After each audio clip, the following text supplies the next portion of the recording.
Done, done, done, done, done.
All right, very good evening, students.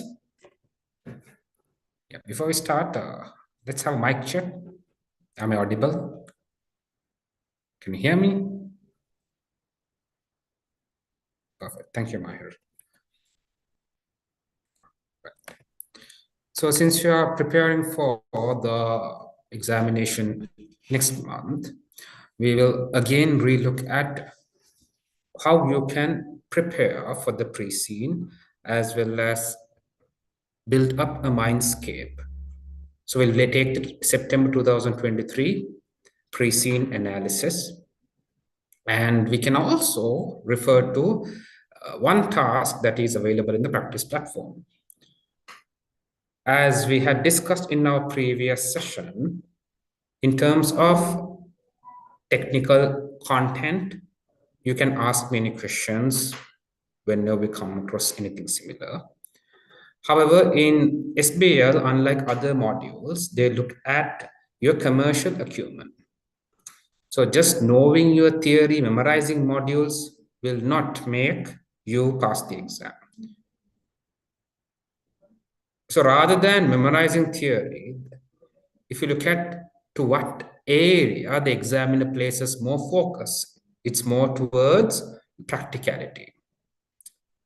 As I also mentioned in our previous session, The examiner looks at your practical response. You are in a senior position as an advisor, as a consultant. Typically, you will be put in a senior position which is not directly related to the board of directors. So, a position as an advisor and a consultant has some sort of divergence from the main decision making committees. So, such a position allows you to scrutinize any existing decisions taken by the organization. However, we cannot completely avoid a possible situation where you are itself a director. Can happen. You are a director, you are one of the decision making members who have executive authority. But more than 90%, 95% of the times, you will be having a role which is more or less into scrutinizing, advising, and evaluating the decisions. Or else they might look for you for the purpose of providing advice, or else for the purpose of verifying their decisions. So coming back to what I stated earlier, more weightage is given to how practical your response is. Okay. And I told you, theories, models, concepts are utilized to show that your response has a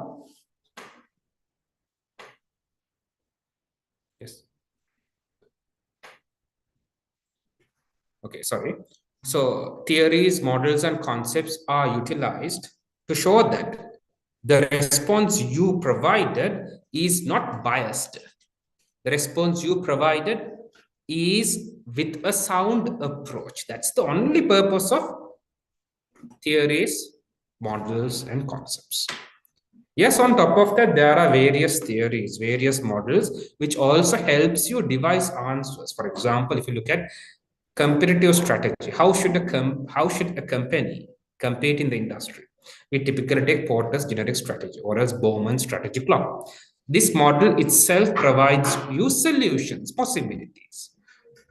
So rather than you directly utilizing the model, simply utilizing the model, the examiner expects you to utilize the model so that you can justify your answer, you can justify your suggestion.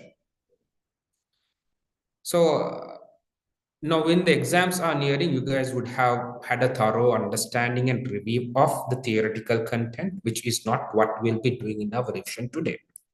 However, if you come across any problems where you need help on, if you need any clarity on whatever we are discussing, please feel free to let me know. I will do a proper revision on that. The main purpose on revision is, since your pre-scene will be released in a week's time, once you get this 11-12 page document, how should you read? How should you prepare for the final exams? You cannot take any document to the examination center. However, in the examination center, you will be provided a copy of the pre-scene. Okay. So last week we looked at the case of NC Tech. Today, today's paper is in the September 2023 examination. Yes. And the company that is involved is Cojets. Right.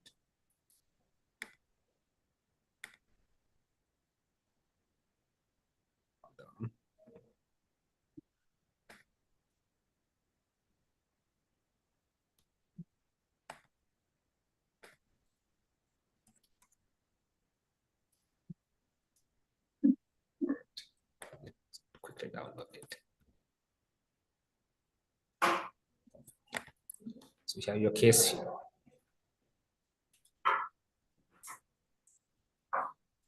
The company that we are discussing today is on Cojets, which is in the airline industry. And as I usually say, students, don't get scared when you come across an industry which you are unfamiliar. Okay, it's totally fine. Now the thing is, you are given 2 weeks by the examiner for the purpose of making sure the student has sufficient time to have a picture of the situation you are in. See, just think in realistically, if you are going to advise, if you are in a very senior position, you can't just look at a page, look at the problem and provide a solution. You can't do that. Because see, it's not like mathematics. They ask a question, you know the answer. Nothing's ready-made. The same problem encountered by 2 different companies would have 2 different solutions. Why? Many reasons. One of those reasons includes differences in their background. Differences in their background. The same problem encountered by a market leader and the same problem encountered by a newly incorporated business would require different measures. So in the examination, the tasks that are provided are based on the exhibits provided in the examinations. For example, if you look at here, we have one of the tasks. Task 1. A is on to prepare a briefing note for the CPO, which outlines the problems in culture caused by the previous leadership style. Let's look at that alone. So through the exhibits, you will be able to understand facts relevant to this particular question. But see, you cannot only think about these facts.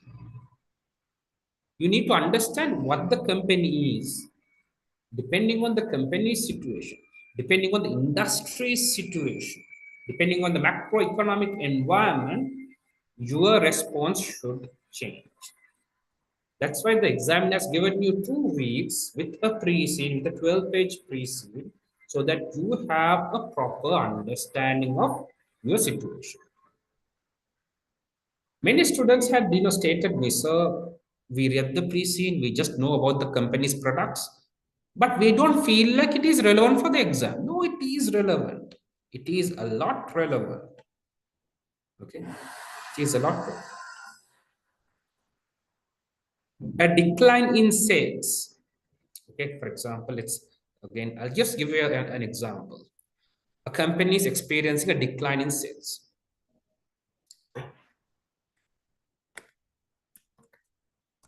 Which is the problem?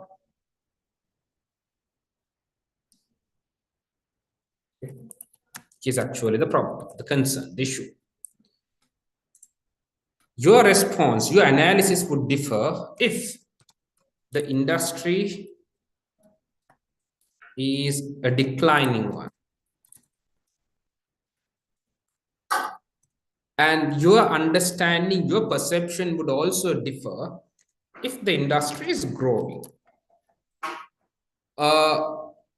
Decline in sales of a company where the industry is promising, and a decline in sales in a company where the industry is in a declining stage. Obviously, how you view would be completely different.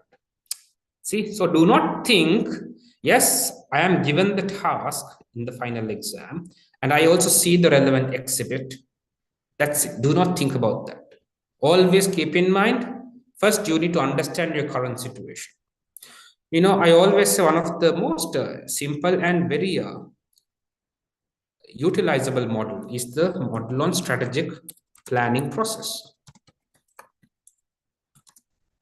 What are the 3 stages? First, you need to understand where you are. Strategic analysis or strategic position. Once you understand where you are, only then you can develop strategies. Strategic choice or strategic option.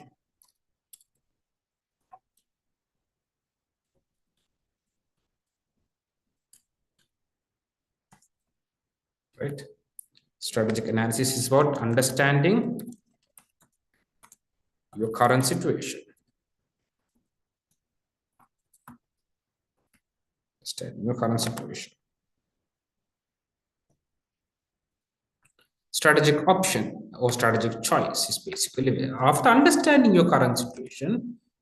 Now you know your goal, you know your current situation. Now you can derive possible strategies to achieve the goal. And once you derive possible strategies, now you have a choice amongst 5 strategies. You have a choice to select one of these strategies. You are given options, you derive options. So once you derive possible strategies, you also can select the most suitable strategy to implement. Third, strategic action or strategic implementation, where you implement the selected strategy. So we had discussed this during our class. I basically quoted, especially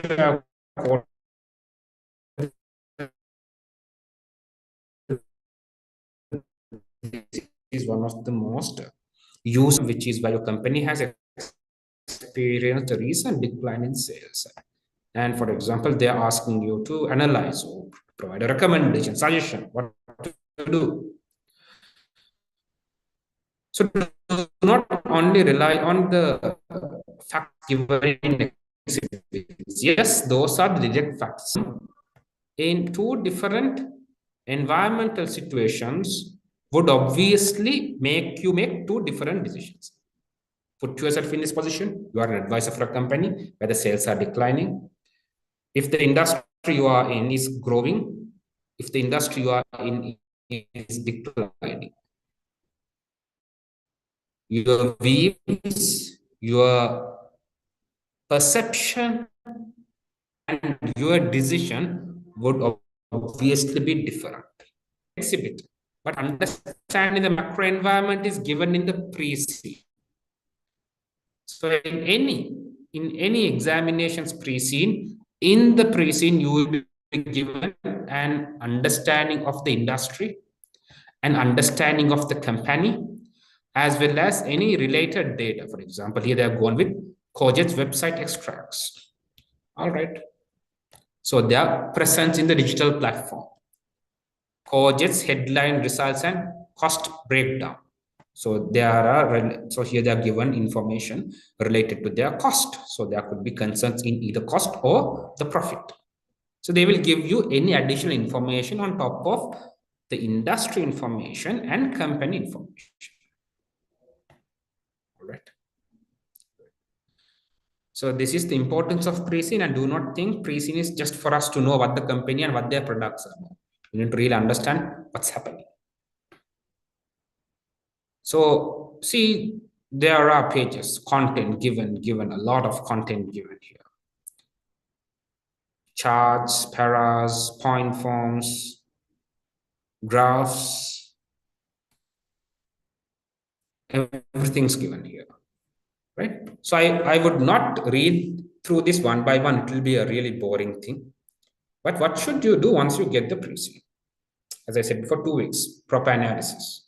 My personal habit is, my personal guide is, I read through the pre-scene, and I read through the pre-scene from start to end, and whenever I encounter an important detail, I note it down separately. So this is something I did for the students who sat for that particular batch. So for this batch of students, I basically had a quick, extract of what I basically thought was important. So I would also encourage you, as we did last week also. Last week we were on NC Tech, where the industry was into cloud computing, if I can recall right. So cloud computing industry. Today it's an airline industry. Okay. So I want you to read, and I want you to do something similar. Because see, once you read and once you note down this data by yourself, it will be easy for you to create a mind map. So let's just go through this. So this have been, this is a September 2023. So I had prepared this almost 6 months ago, half a year ago. So see, since I typed this by myself, I just by reading this, I will be able to create a mind map by myself, even if I do not know what the presents are now. So let's just go through this so that you can also have an understanding of how I create a picture by the facts that I have listed. And later on, once you have gone through the whole set of details, we will be able to connect the dots. The detail in first page can be a supporting evidence for a latter detail. So we'll be able to justify the find any justifications for any detail provided. Let's have a look now. So the company is named Cojets, which is in the airline industry. And the competitive strategy is a low cost strategy. So as you can see, their product itself is a low cost airline. So you are familiar with the term budget airlines, low cost airlines. So how they are trying to compete in the market is through focusing on these low cost airlines. They are not looking at the premium airlines, no business class, no such things, low cost airlines. And the company has a history of 20 years. Now, you might think, okay, 20 years history, right? That's it. Now, what does this signify? It has been in the market for 2 decades, 20 years. That means it is now well known. 20 years is massive time. It is well known. Its supply chains are possibly stable. Obviously, if they have to operate for 20 years, they would have established their partnerships with the relevant supply chain partners. So stable supply chain, it's well known as well, 2 decades, should be well known. Okay. And they have also provided us more evidence to tell that, okay, the situation is even more than what we expected. It is one of the world's leading low-cost airlines, one of the world's leading low-cost airlines. So the reputation is not limited to the country, even globally. And it's the second largest low-cost airlines in the Hungarian continent. So the continent we are in is called the Hungria. It's Hungary or a Hungarian continent. So it's the second largest low-cost airlines in Hungarian continent in terms of passenger numbers. So in terms of number of passengers who are taking budget airlines, our company, Cojets, is number 2. This also depicts that, okay, passengers are utilizing our service. This can be taken as a possible reflector of customer trust, satisfaction with the service. Possibly, I don't know if there is any detail given that can either oppose or support. That's a separate story. But see, a large number of customers are using our service, low-cost service.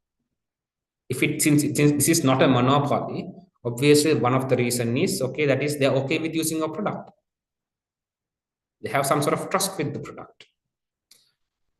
Next, 30 countries, 1,000 routes. So within the Hungarian continent, there are 30 countries, and Cojets is present in 30 countries within the continent, and they have 1,000 air routes. This shows how massive their current network is within the continent. And these 30 countries, they are present in 30 countries, and in 130 airports, on average, each country they are present in 4 airports in each country on average. So this also shows how the extent of penetration within the continent. They have not provided global data, even though Cojets is one of the world's leading low-cost airlines. The data is given for the continent alone. Continent routes, continent airports. Outside the continent, it's a blind spot. But just knowing that we are one of the world's leading low-cost airlines, we should have some sort of presence, unless explicitly rejected. Right. Next, macroeconomic situation. the continent, situation in the continent where it's penetrated. Hungarian continent is politically stable, thank God. Economically developed. Most countries in the continent are part of a trading bloc. In a trading bloc, what do you see? Typically, a trading bloc is where there is partnership, economic partnership between countries, which promotes free trade between the member countries as well as movement of people. So when a person wants to travel to another country within the trading bloc, if it is a trading bloc, the restrictions are very minimal. Okay, it's not difficult to travel to another country within the same trading bloc. Right. So this also shows that. So what do you think about this? See, if you take airlines, if the country is big enough, there will be airlines from country to country and within the country. Let's say from state to state. So they have stated that most countries in the continent are part of a trading bloc. So it is easy for people to travel to other countries within this trading continent, which is a possible indicator of the usage of airline service. I hope you got it. Okay, you might feel, okay, trading bloc, not a big deal. But see, now these are evidences to tell that the airline industry is thriving, especially for Cojets, who is focused on the continent. The presence of a trading bloc would have made it easier for people to travel within the country. So the frequency of usage is pretty much high. Each country has their own currency. Yes, it's natural. Yes, there can be regional currencies like the euro, but here we are in this particular continent of Chondria, each country has their own currency. That's natural. Every country has their own currency, just like Japanese yen, just like US dollars, Australian dollars, sterling pounds. Each country has its own currency. And Poland's currency is dollars. Now I found the countries. All right. Company's Cojets. The country is Poland. And the continent is the Hungarian continent. All right. Here, so these are information that I pick up based on how I write. Okay. And our currency is dollars, Poland dollars. Cojets, now about the company information, some summary on the major points. We provide point-to-point service. Flights available directly to the destination. No need to change flights in between. Okay. So typically, let's say if you want to travel from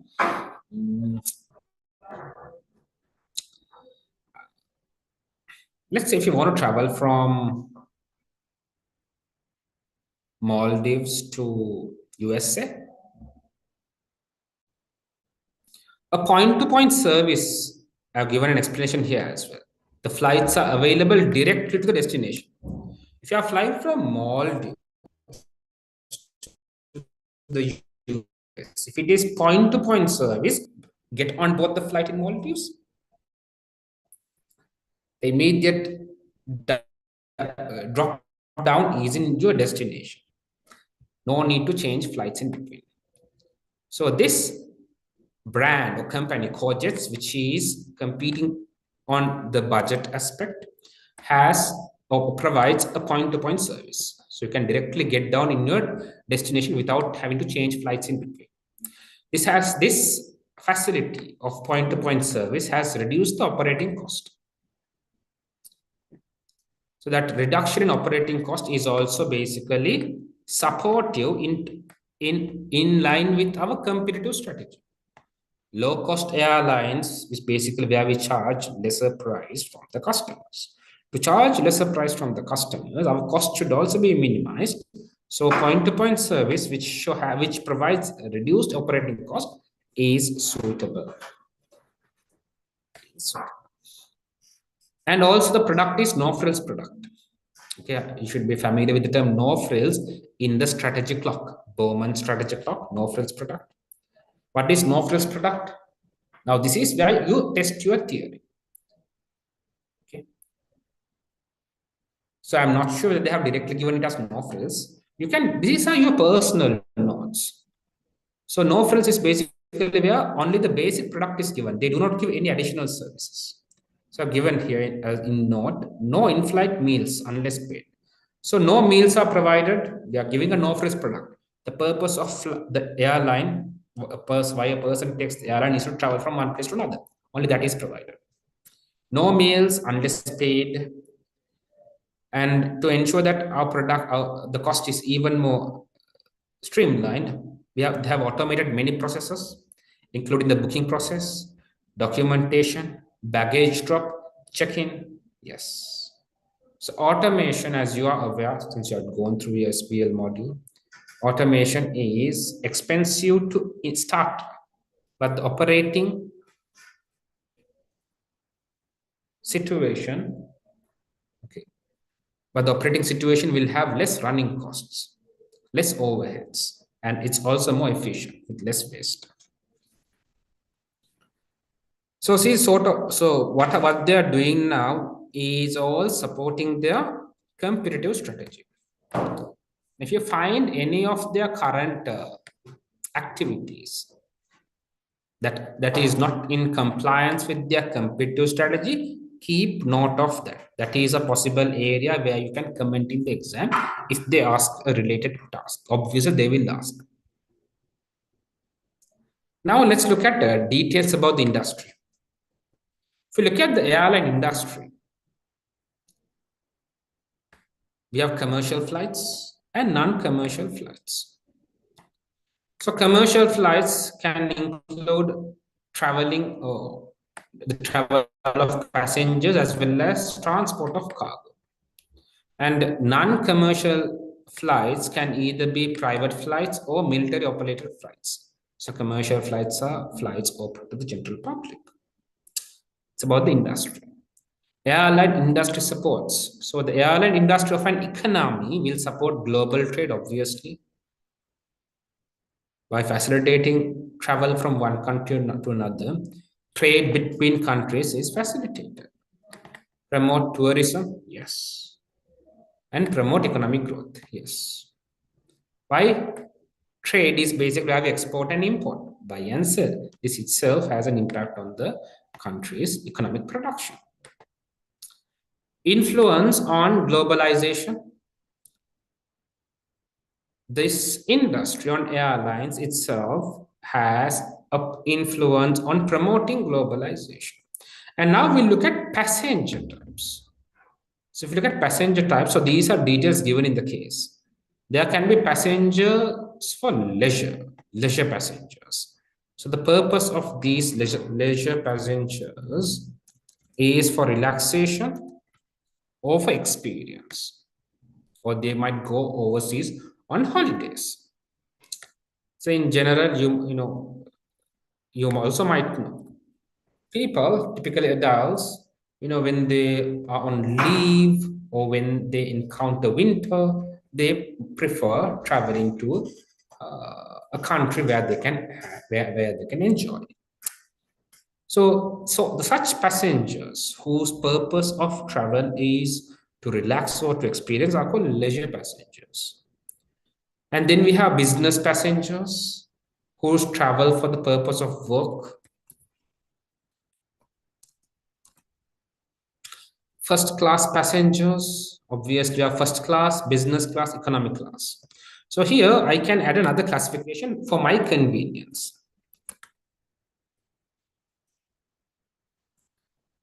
Based on travel purpose, I can classify them as leisure passengers and business class passengers. Based on service utilized, I can classify them as first class passengers. They are expecting a high quality service, for that they pay a high price. Okay, service used, which has a link with the price paid. Business class passengers, which is whose service is just below the first class passengers, but above the economic class passengers. So first class passengers, very premium service and very high price. Economy class passenger, the complete opposite. Low price, low value, obviously. Low value, low price. And business class in between. Right? So here I can also put this under as a classification based on my personal requirements. See, the purpose of this is for you to create a picture. So here, industry. Types of airline by service. Okay, we can classify airlines by service as international airlines, national airlines, and regional airlines. So as you can see here, regional airlines is basically where the travel is inside the country from state to state, from region to region. National airlines is where the main focus is on country travel within the country, but also they provide overseas travel. So there are several airlines. Some airlines are dedicated to traveling inside the same country. Some are national airlines. They provide services inside the country, and also they have limited traveling services to limited overseas countries. International airlines is on a very global aspect. Multiple airport hubs, and this is the largest and most well-known because this facilitates travel to large parts of the world. These types of airline by service. We can also classify airlines by business model. Full service carriers. Now, guys, don't get scared. These details are given in the pre-scene. I have not inserted anything outside the pre-scene in this analysis. And the examiner also expects you to not bring outside knowledge. The examiner knows every student who is sitting for the exam has different backgrounds. There can be full-time students and there can be working students from different sectors. So sometimes the industry that is provided might be an alien territory. The examiner says, you do not think about that. We give you 2 weeks for you to understand the pre-scene. As long as you understand the content in the pre-scene properly, that is sufficient for exams. So, and I had already instructed students, do not use outside knowledge for the examination paper, but your knowledge about the industry from your personal experience can be helpful in analyzing. Okay, but do not bring any fact that is outside the case. Do not do that. So types of airlines by business model. We have full service carriers, low cost carriers, charter airlines, and cargo airlines. Right? So see if you go to the Cojets here. So yeah. So these are your classifications. A long set of content here. Yes, I'm getting a question here. Yes, Shamla has asked a question. Sir, this is commonly for industry, right? Yes, Cojets is in one particular type and it can focus on potential expansion. Correct. Now, this information provided is for the industry in general. Cojets might be there only in 1 or 2 segments. And as you stated, we can focus on potential expansion, but keep in mind, it should support our competitive strategy. I'll give you an example. For example, the company wants to expand its sales. Now, forget about everything. Think about the passengers. Think about the passengers. Now, let's say currently, for example, Cojets is only facilitating economy class. Why? It's a low-cost airline. Now, if you go and tell, okay, we can attract more customers by targeting the first class and business class passenger. Yes, if you provide sections in the airline for first class and business class passengers, you might think we'll get more money. But see, targeting first class passengers and business class passengers is not in line with low cost strategy. Okay. Is not in line with low-cost strategy. People pursue first class for service experience. They expect a high quality service. And this is not our area of expertise. Our area of expertise is charging a low price, and we are providing a no frills product, no frills, only the basic needs, only the basic services. We don't provide anything extra. So at this point of time, if you tell why not we charge first class passenger, this suggestion does not suit our current competitive strategy. I hope you got it. If we are into differentiation, then perfect. Let's target first class. Let's target business class. We can have a different service experience. We can provide them a unique service experience. So always look at compatibility, right? So this is just a reminder. Okay. Do not be when you are providing suggestions, always see about compatibility. Or else, if you feel like first class passengers has more room in the market, then you will have to provide a justification telling that low cost airline is no longer suitable. No frills product or no frills strategy, cost leadership strategy is no longer suitable. You have to provide a justification. And along with the justification, then you can go with suggesting first class passengers. Always see whether is everything in the same line. Is everything compatible? The strategy and the actions, are those compatible? Okay. This is an area where students typically might oversee. So that's just a reminder. But the question you asked is completely correct. We can provide suggestions for strategies outside what we are currently providing, as long as it's justified. So coming back to this, so see the content given, a half-page content given in the pre-scene, I have just explained in couple sentences based on my understanding. I read, I understand, I write. So I need this to be done by you also. So let's have a look at the classification of airlines by business model. We have full service carriers, as you can see, full service carriers offers large services within a price of ticket.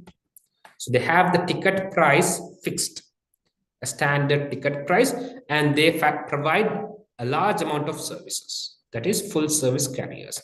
Is a business model. Expensive, typically expensive, fixed prices, expensive, and with the provision of massive amount of services.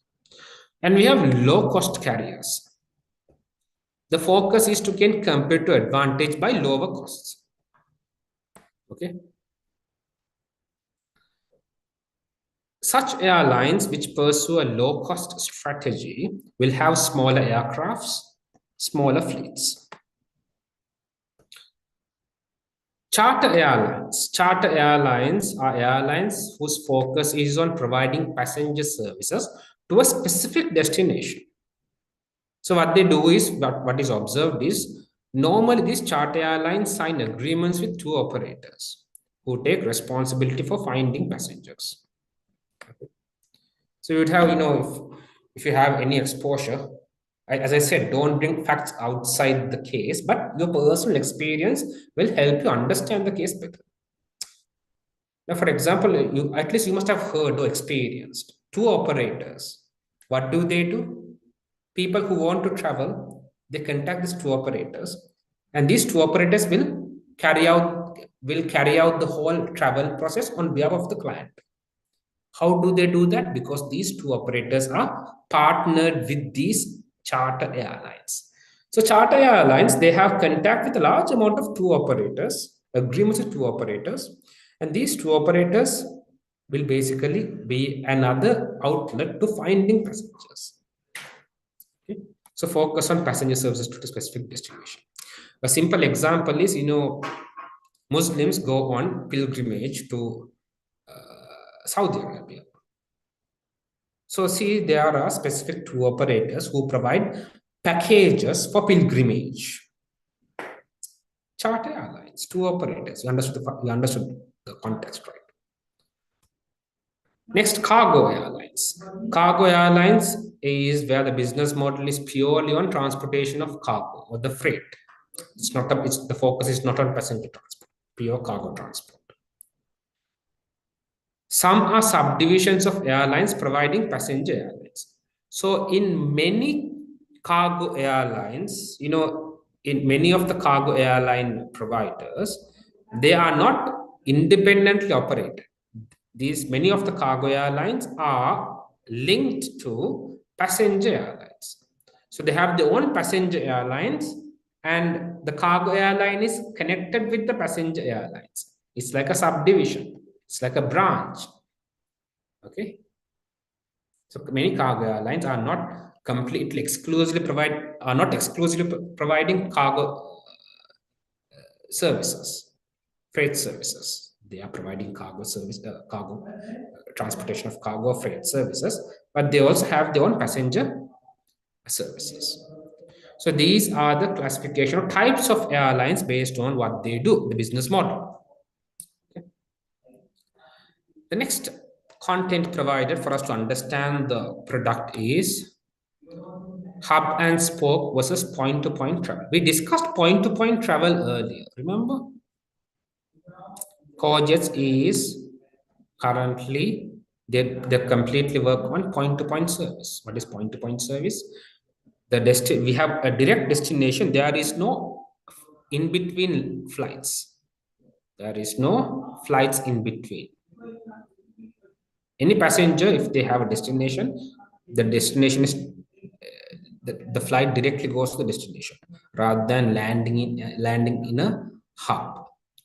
So you know what point to point is. The opposite is hub and spoke. Hub and spoke is where when a passenger has a destination, let's say from country A to country B, hub and spoke is where the flight first goes from country A to C to B.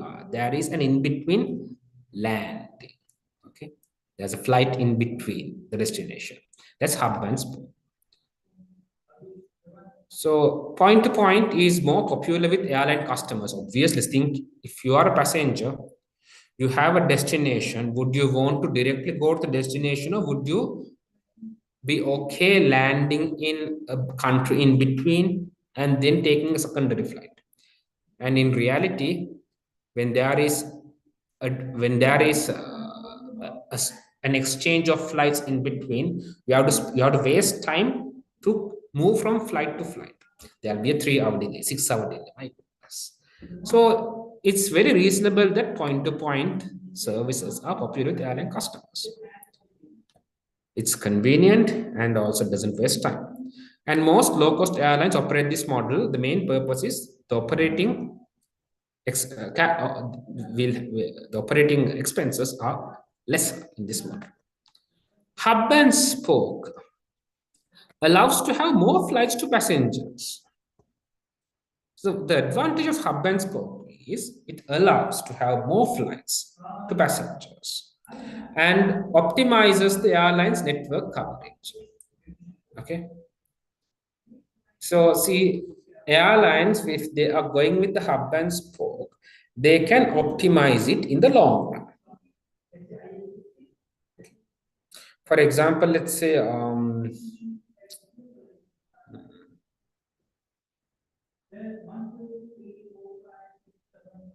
okay, let's say from Japan to USA. If it's hub and spoke, for example, from Japan we go to China, and from China we go to USA. If it's point to point, you get a flight in Japan, it directly lands in US. So one benefit of hub and spoke is in this flight from Japan to China, there are passengers whose destination is China. There are passengers whose destination is US. So we can clearly optimize. So passengers who are going from Japan to China and Japan to USA will take the same flight till China. And from China, another flight from China to USA.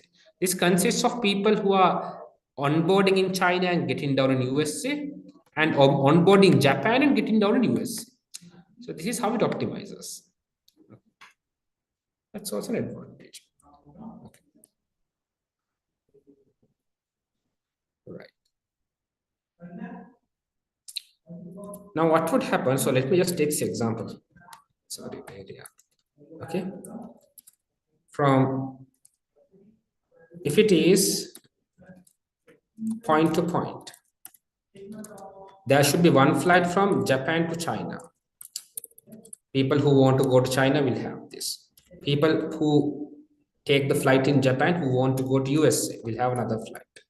And people who are onboarding in China and going to USA, another flight. So there are 3 different flights. But if it is hub and spoke, this can be done in 2 different flights. Japan to China, okay, and China to USA. No need to have Japan to USA. No need to have a separate flight from Japan to USA. Right? People who want to go from Japan to USA, if it's a hub and spoke model, first they will have a flight from Japan to China and China to USA. So ultimately, they will take 2 flights and they will reach their destination USA. So this is the benefit of optimizing the airline's network coverage. Got it? But yes, as we discussed, having what do you call in between flight changes will also cost a bit more. That's why low-cost airlines prefer point-to-point. Operating expenses are quite low. This is just for you to understand the context. Right. Okay, and the final okay, we have a few more. They are given information on the 100 continent versus the global data in terms of airline in the year 2022. 100 continent, 100 as a proportion from global stats. This is to see, provide, or this is to identify the significance or the role of the continent in comparison to the global scale. If you look at passenger transportation per year, if you take the passenger transport within the 100 continent and passenger transport globally, passenger transport in the 100 continent amounts to 20% of global data. That means 1/5. 1/5 of global travel belongs to 100 continent. So this is a pretty significant data. Now, average number of flights per day. If you take per day flights on a global scale, let's say globally there are 1,000 flights per day.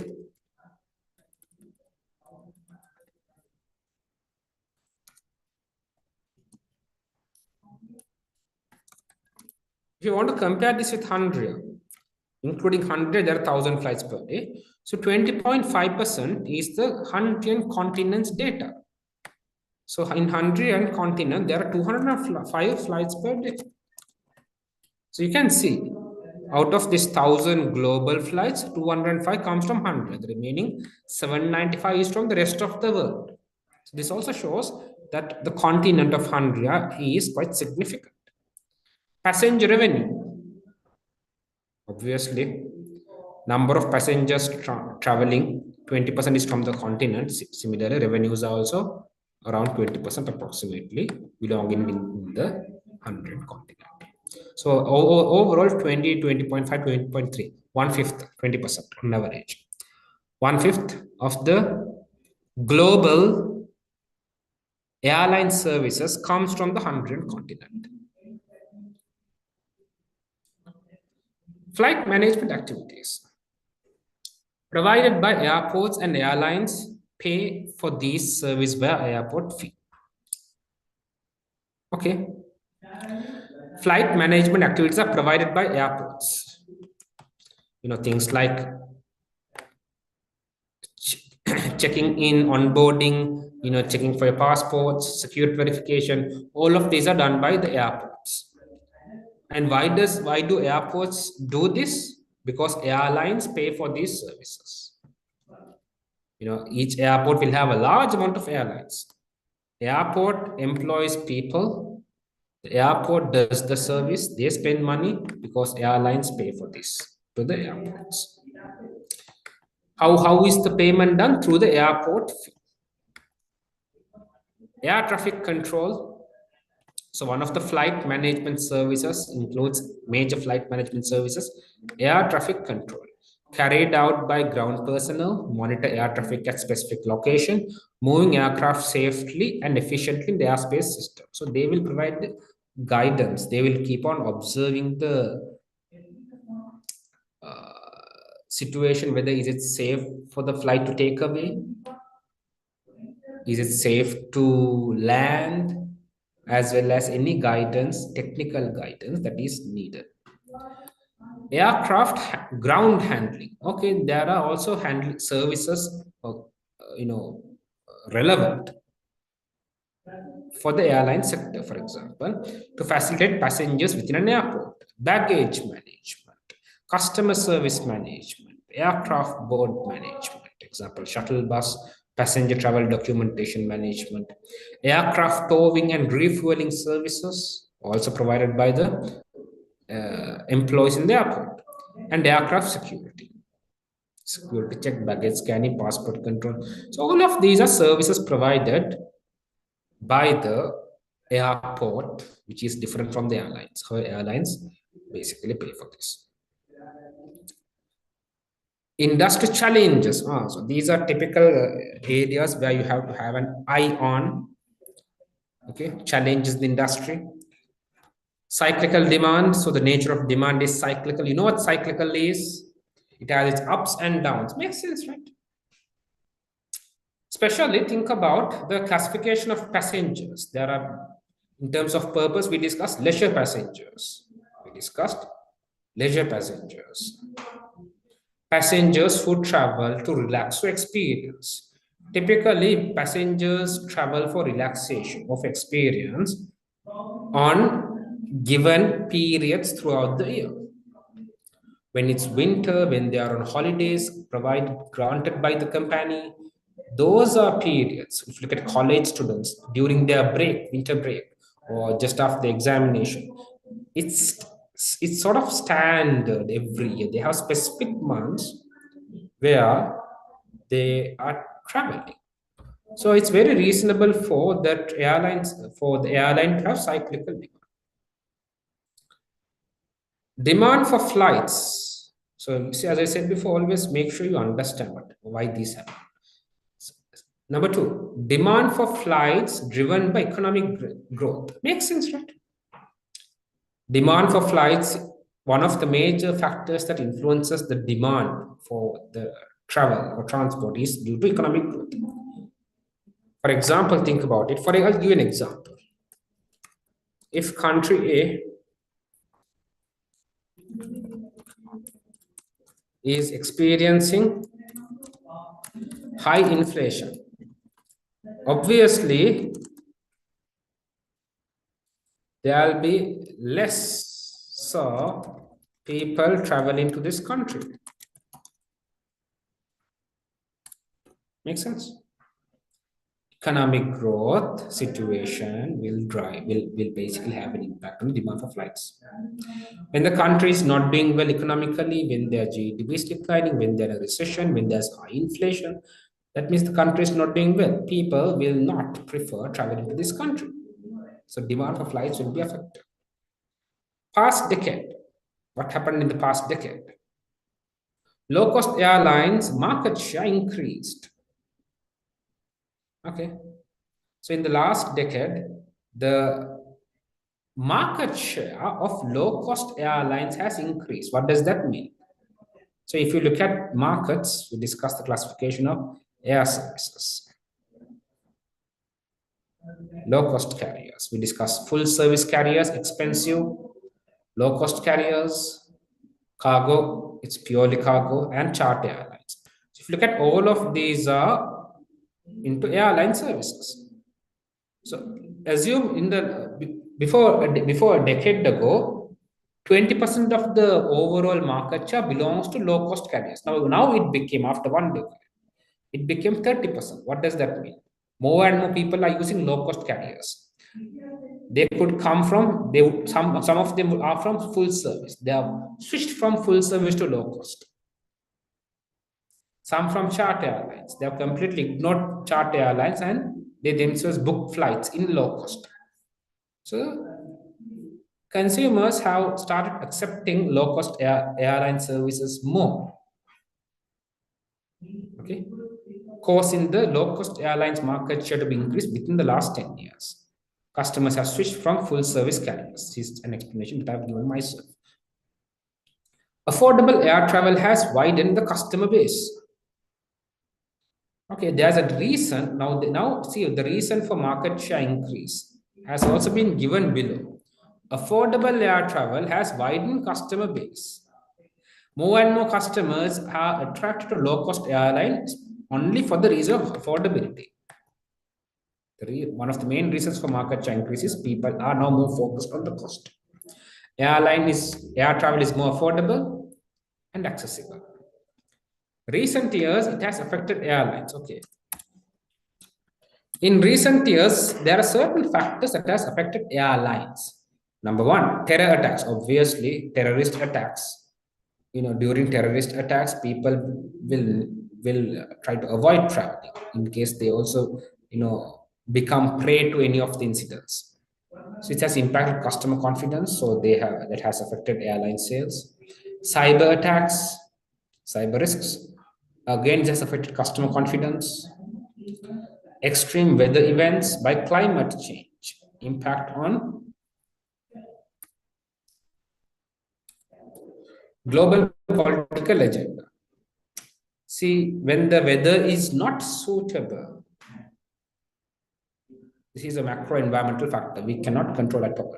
Extreme weather would cause flights to get cancelled. Forget about passengers. Even flights can't take the flights can't go as per schedule because of unsuitable weather. And obviously, because of the safety factor, passengers also would not be able to travel.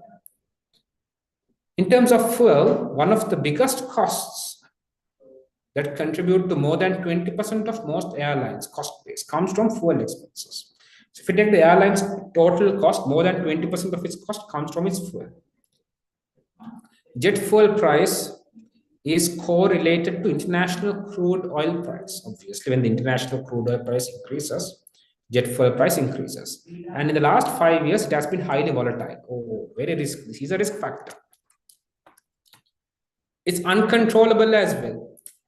More than 20%, more than 1/5 of Cojets or of any airlines cost comes from its fuel cost.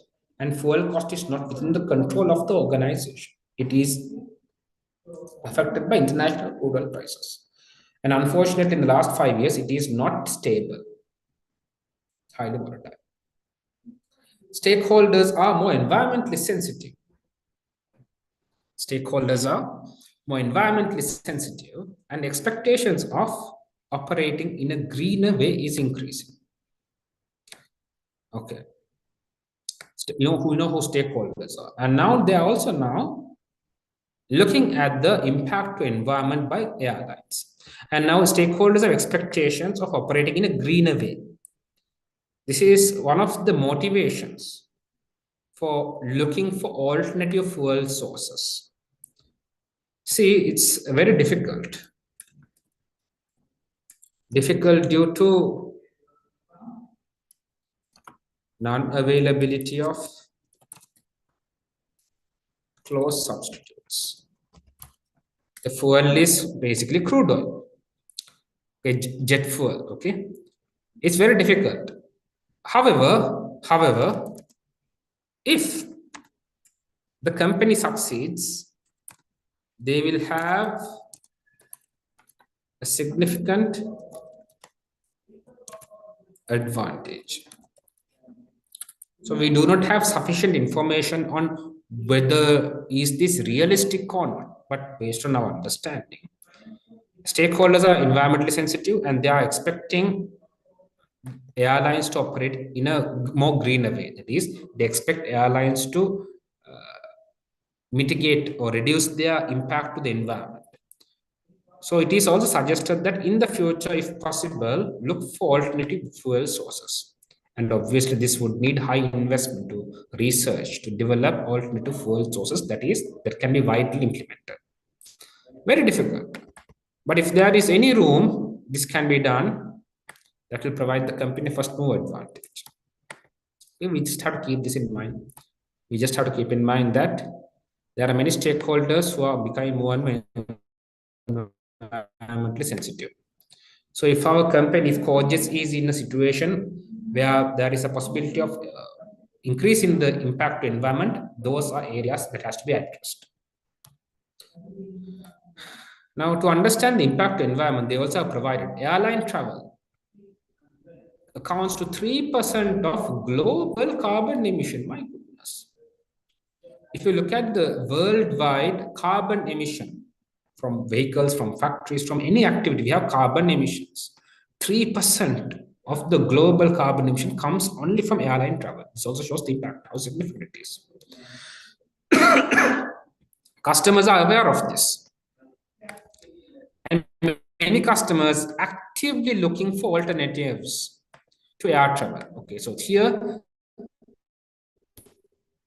in the previous point, they discussed about stakeholders being environmentally sensitive. And now they are giving us the response of customers. Customers are one type of stakeholders.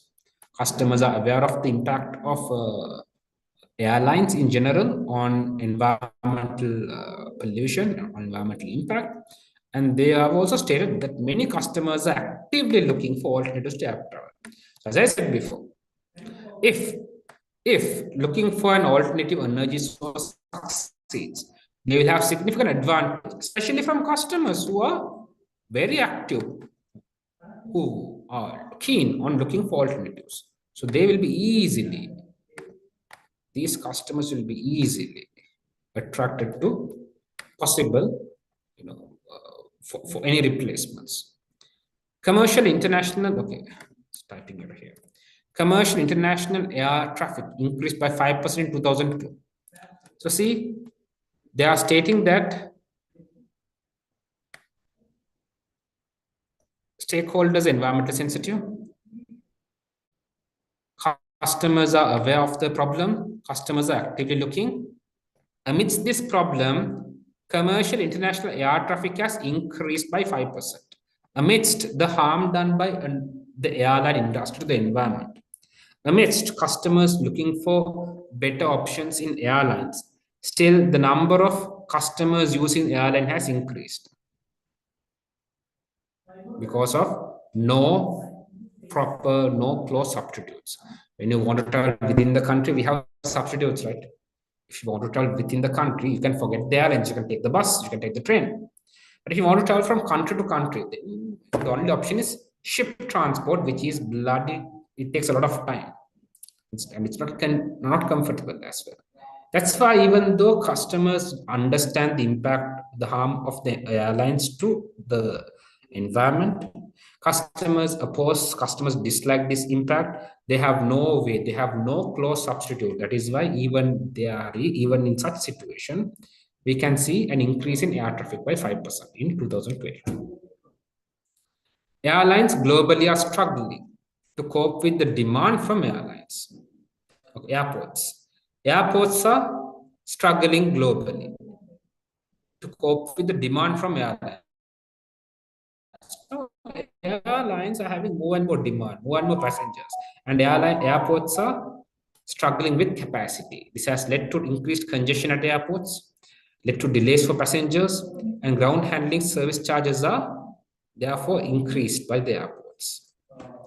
So see, all of this will give us a clear picture. So we also understood about what sort of branches airline services are. We also looked at the stakeholder concerns. We also looked at the customer's awareness, customer's purpose. We also looked at what's happening with the airline services as well as airports challenges. Industry KPIs are given in the pre-scene. Okay. Here they're given us industry KPIs. Now see, for this you need to know what KPIs are. So when discussing KPIs, you always have to understand critical success factors and then understand key performance indicators. In very simple terms, organizations have their corporate goals.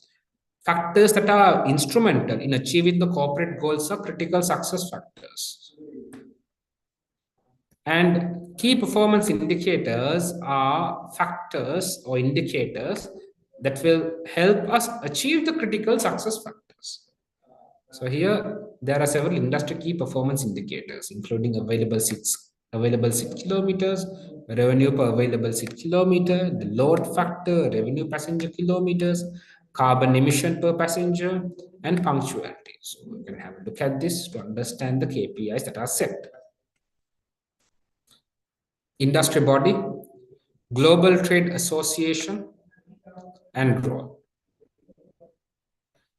The industry body has several roles: help formulate industry policy and support airline activity, promote the benefits brought to national and global economies. So the industry board is again promoting usage of airlines, develop global standards for air travel industry, and provide advice on airline security and safety by setting defined rules. So earlier we looked at challenges. Earlier we looked at what happened. What's here? Earlier we looked at challenges, industry challenges. One of the main challenges.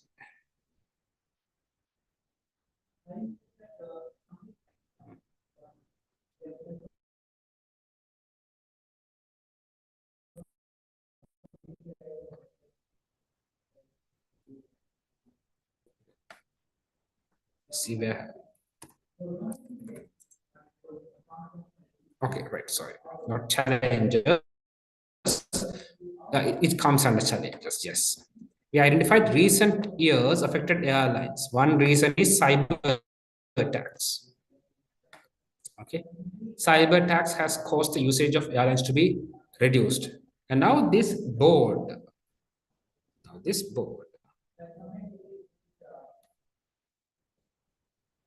Industry board has developed standards, global standards for air travel, and provide advice on airline safety and security by setting defined roles which are strictly implemented.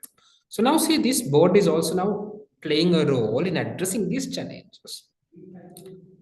Cojets, now coming to Cojets, the company.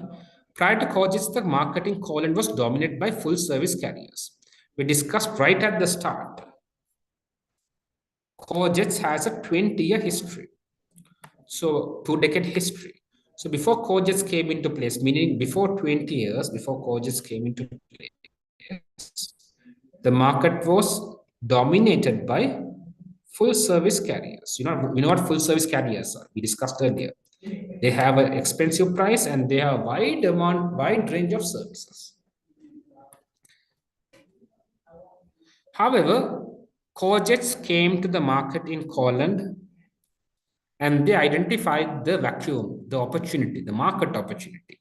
They identified, okay, currently the market is dominated by expensive flights that provide a large amount of services and it's very, very expensive.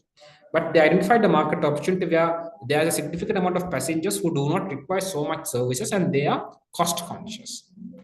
So Cojets exploited the opportunity, so they started providing low cost, affordable air travel. It is very popular with passengers. We looked at this. So there are content that is repeated as well. This is to ensure students do not miss out on it. Low cost travel is popular with customers due to affordability, number one. Number two, due to point-to-point service. We can directly reach our destination. Strategic focus, as we discussed, is cost efficiency. So this is where you verify your data. And the company has strategic partnerships. Obviously, the company cannot be run by themselves. They need support from other industries. So Cojets has strategic partnership with aircraft manufacturers, key airports, ground handling operators, and maintenance contractors.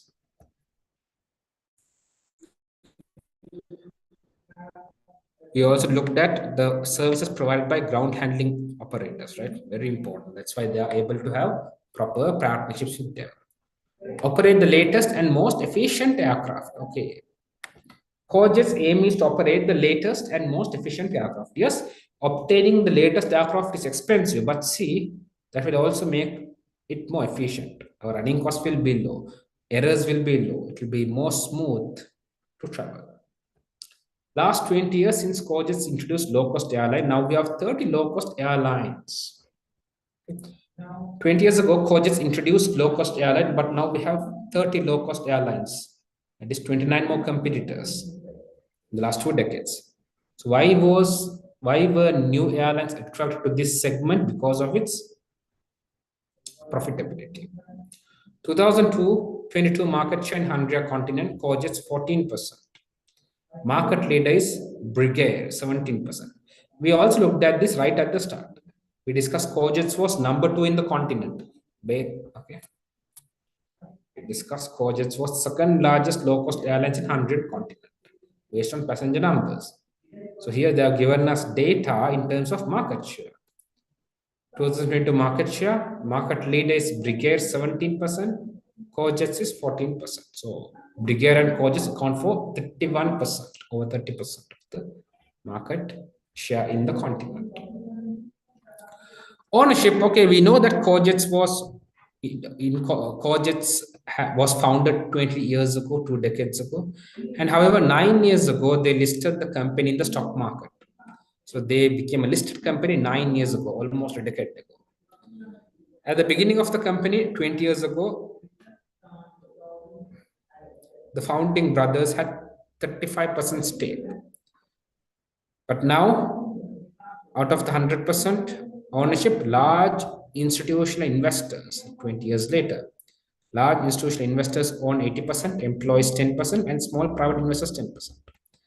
And the current CEO, who has been in the last 10 years, is Magda Fisk. So keep in mind, Magda Fisk is the current CEO who is in office in the last 10 years.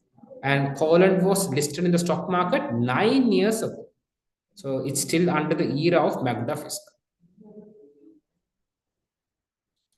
Cojets key resources. We discussed routes, 130 routes, 130 airports in 100 continents. We discussed this.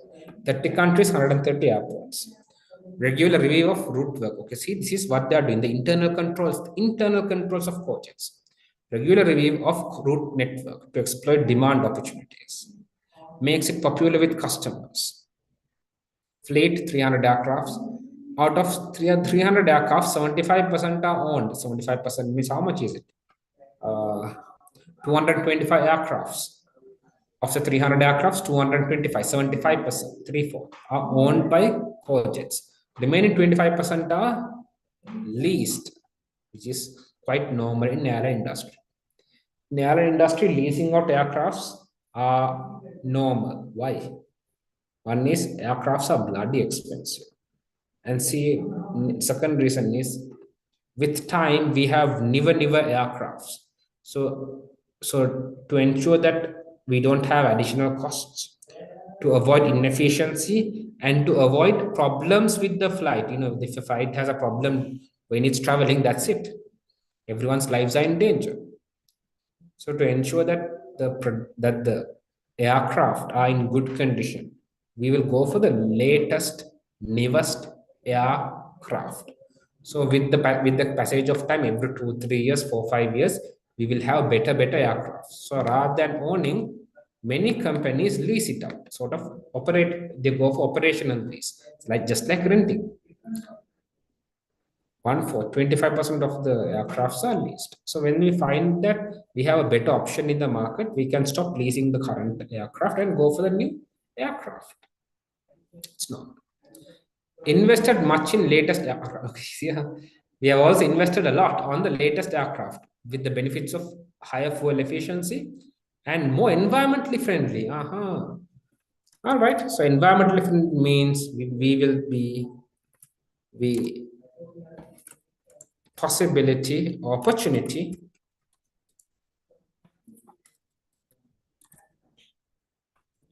to gain more favor or support from stakeholders who are environmental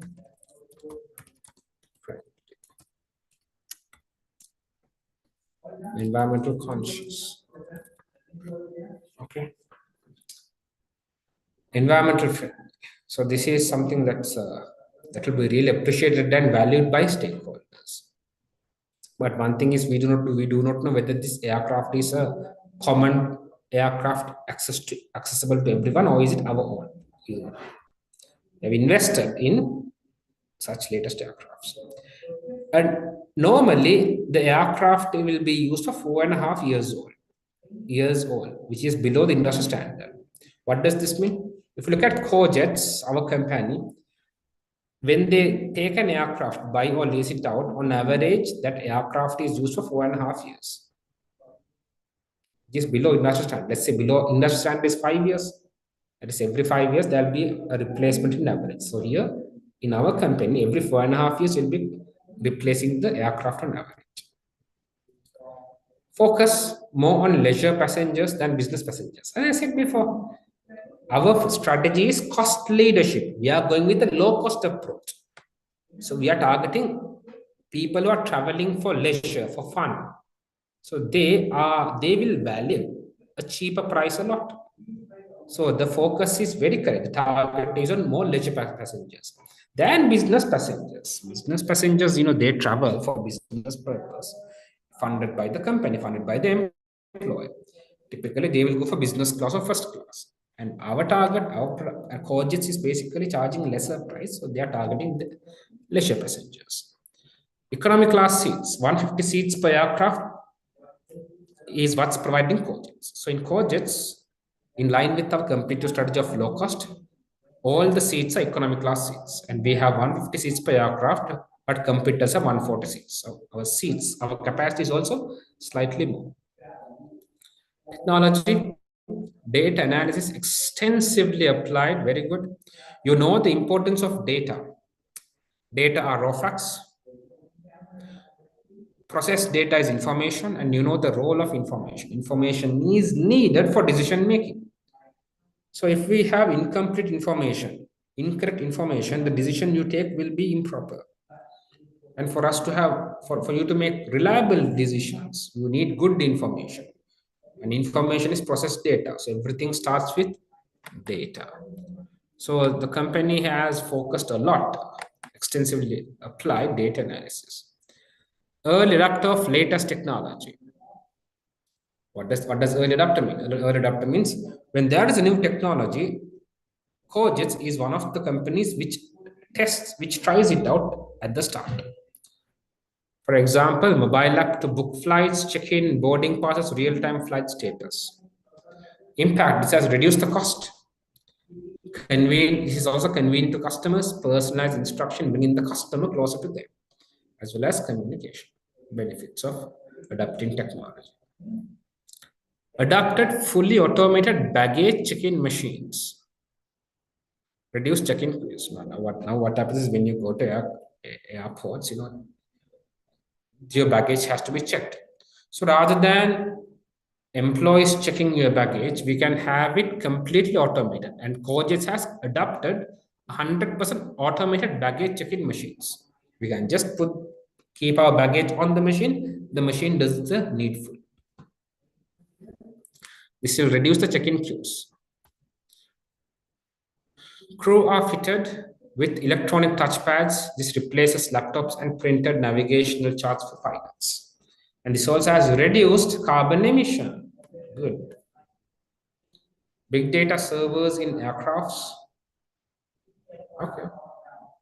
Big data servers in aircrafts to make sure data related to aircrafts are instantly collected. This will also help the ground staff to do their job better. Focus is on continuous upgrading. Search for newer technologies. Keep in mind, so given the focus is on continuously upgrading, search for newer technologies. The purpose is not to provide a superior product. No, the purpose must be to lower the cost. Yes, we will innovate, we will bring up new technologies. Normally, when we innovate something, the main purpose is to provide a better product, right? But here, keep in mind, at present, Cojets focus is on cost leadership. We want to be a low-cost provider. So as a low-cost provider, we go with no-frills product. As a low-cost provider,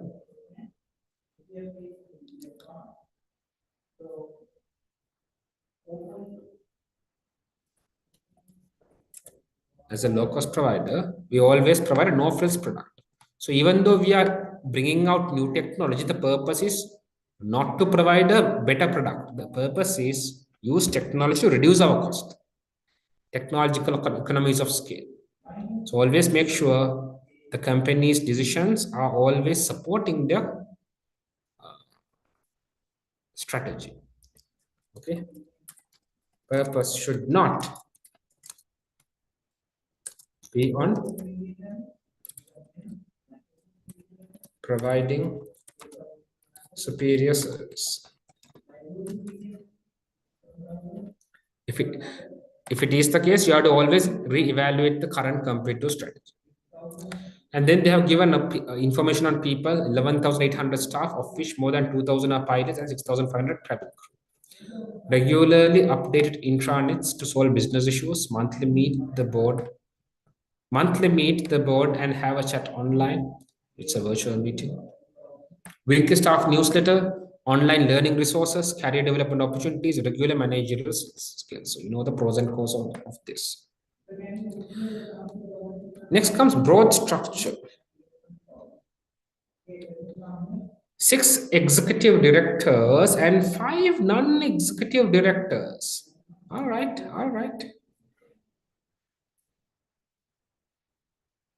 So here they have given us. So including the chair, we have 1 NED, 2, 3, 4, 5.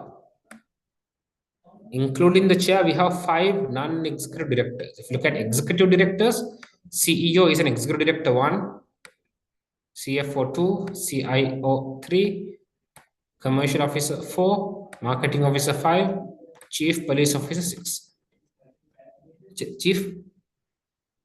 People officer. Now see, just looking at this, now what should come to your mind is corporate governance. These are things that you should evaluate. Under corporate governance, what is corporate governance is not mandatory. They are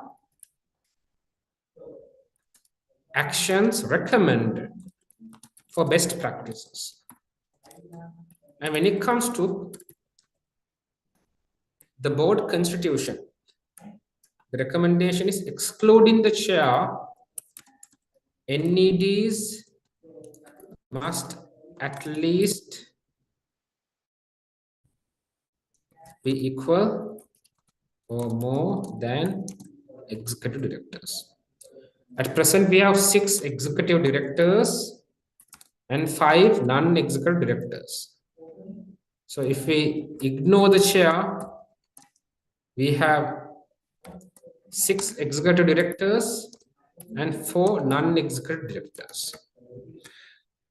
So why is the recommendation to be NEDs at least equaling the EDs excluding the chair?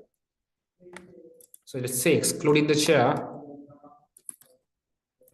we have 5 NEDs and 5 EDs. So if we include the chair, 5 NEDs becomes 6 NEDs and 5 EDs. The chair is also an NED. So if we include them, 5 NED becomes 6 NED. So as you can see, this suggestion on NEDs matching the EDs without the chair minimally is to ensure that NEDs are the majority. Why is it recommended that NED should be the majority? This is so that NEDs can do their job well. You are aware that non-executive directors do not have executive authority. So what's their role? Their role is more of a supervisory role. 5 executive directors are supervised by 6 non-executive directors. In terms of numbers, there are more supervisors. 5 executive directors are supervised by 4 NEDs, 4 non-executives.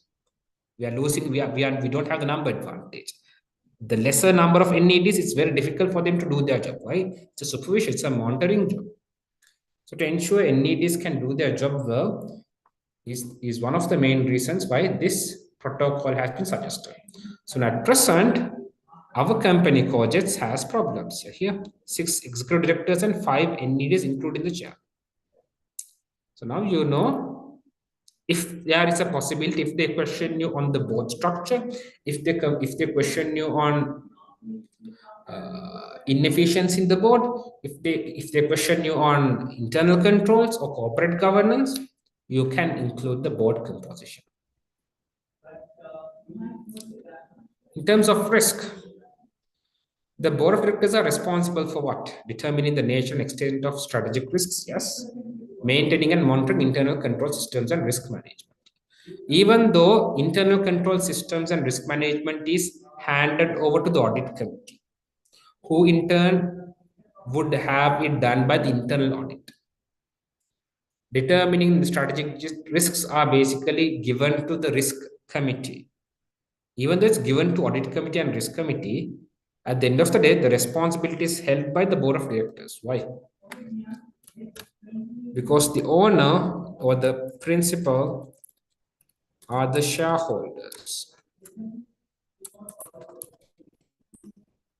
And shareholders appointed agents to run the business for them.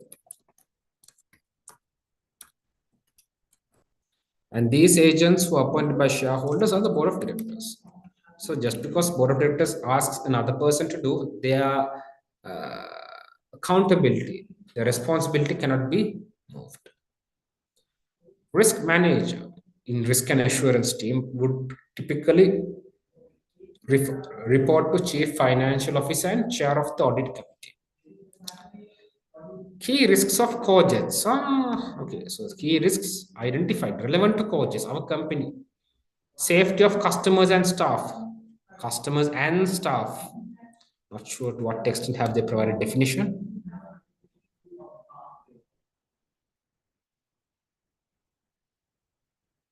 Safety and security of customers and staff. Delivering safe and secure operations which meet the needs and expectations of customers and staff. Okay, it's a generic statement. Let's see. Sometimes in the exam, they might provide you details on in the exhibits. Impact of climate changes is a key risk of Cojets. So this is a macro environmental change. We have no impact. We have no control over this. Expectation of wider stakeholders on the environment and sustainability. We also discussed this. More stakeholders are more focused on the environmental aspect, including customers. Changes in foreign exchange rate and fuel prices. We also discussed more than 20% of a typical airline's cost come from fuel prices. And fuel prices are volatile based on the international crude oil prices. And we also saw in the last 5 years, it's highly volatile. This itself is a risk to every airline. Macro risk. Performance and operation of website is also a risk. Now let's look at the details on the website. Cojets website. We consistently deliver low fares to our customers and operate flights to the places our customers most want to travel to, using our cost advantage and leading position at airports across country. So they have again specifically stated that, okay, at our place, we provide cheaper, affordable prices. And see, in the website, their focus is still in the Hungarian continent, not throughout the world. They might have facilities travel throughout the world, but the major focus is the continent. Mission statement. What is the mission statement? Mission is the long-term purpose to connect the people of Hungary. So his mission statement is also in the scope of the continent alone. Connect the people through affordable and sustainable air travel. Values. Sustainable behavior. See, Cojets values is sustainable behavior. This includes ethical behavior as well as environmentally friendly behavior.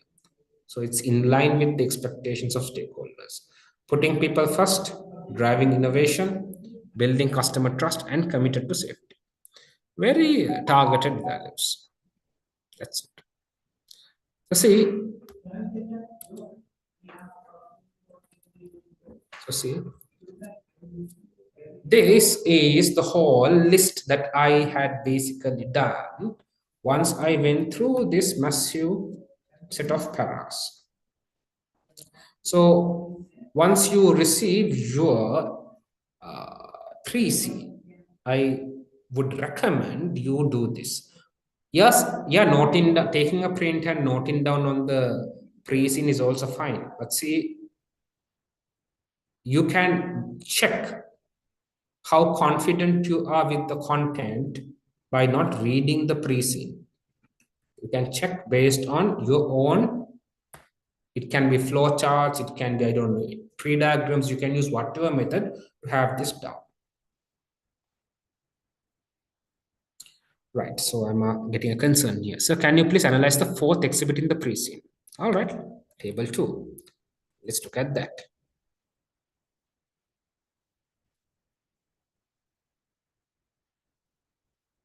Exhibit 4.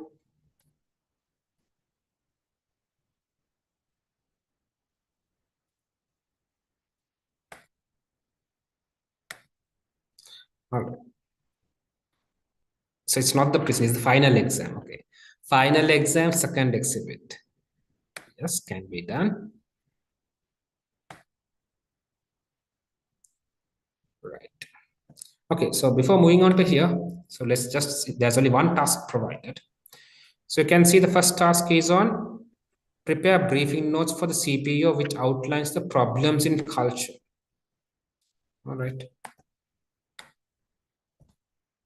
Caused by the previous leadership style and the impact that the current CEO's leadership style has on Cojets culture, 12 marks.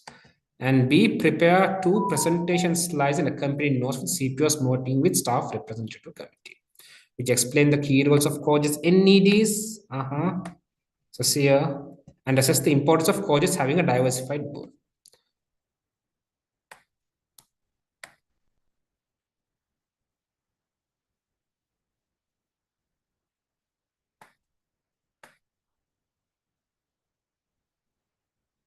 You need the second and fourth. All right, so I'm getting requirements here. So as you can see, let's start from, let's just have a quick look at the 4 exhibits here. Exhibit 1, business magazine article.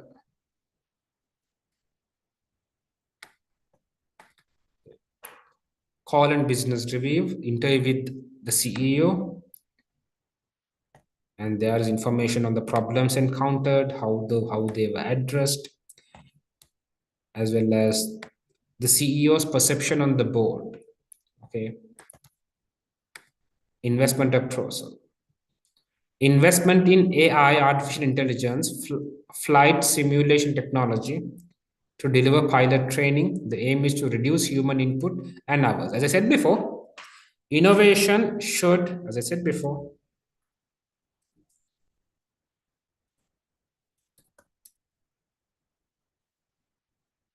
whatever.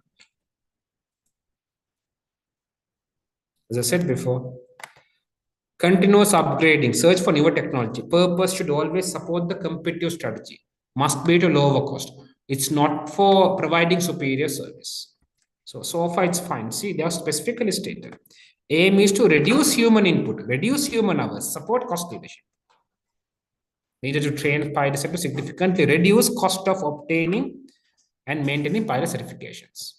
Perfectly in line. Okay, let's see what sort of analysis can we, how can we understand this exhibit? Pilot training data, current and proposed.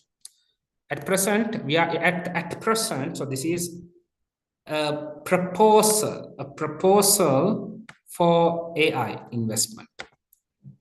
A proposal for AI flight simulation technology. It's not yet implemented. At present, we are not having any AI on flight simulation, so this is not applicable at all. Proposed is we have to spend $500 million. Time taken to train new pilots. Earlier 12 months, now it's 8 months. We're saving 50% of the time. No, 1/3 of the time, 33% of the time. Cost per pilot. Initial training for all new pilots is 500,000. And now it's 280,000. Cost per pilot, annual update for all pilots, $45,000. Now it's $20,000. Okay. So as you can see, if we had invested in AI, yes, we have to spend a very massive amount as an initial investment, but our running costs will reduce from 500,000 to 80,000. So this you can analyze using percentage from 500 to 80. 280 divided by 500 minus 1. The running costs are reducing by, not running costs, these are pilot costs, training costs are reducing by 44%. I hope you can see my calculator. From 500,000 to 280,000, the costs reduced by 44%. And next is cost per pilot. From 45,000, it became 20,000. So what's the reduction? Always take percentage, it's easy to understand. A 56% reduction in annual pilot cost. And training costs each year for Cojets pilots currently 140 million. Okay.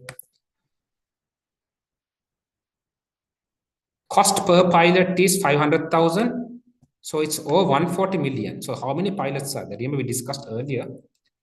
Earlier